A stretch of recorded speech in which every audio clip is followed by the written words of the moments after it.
El vot a Junts per Catalunya és un vot contra la renúncia, contra la resignació i contra la conformitat. Som els del president Puigdemont.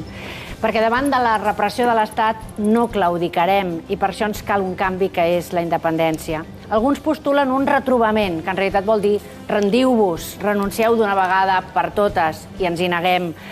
Tampoc volem una via àmplia, perquè nosaltres el que volem és ample de via. I perquè, com deia el conseller Turull divendres passat sortint de la presó, si en èpoques anteriors i en condicions molt més adverses haguessin optat per la resignació, podríem avui parlar català? Podria haver-hi eleccions al Parlament de Catalunya? Podria haver-hi ni tan sols Parlament de Catalunya? Doncs aquesta és la pregunta que ens hem de fer.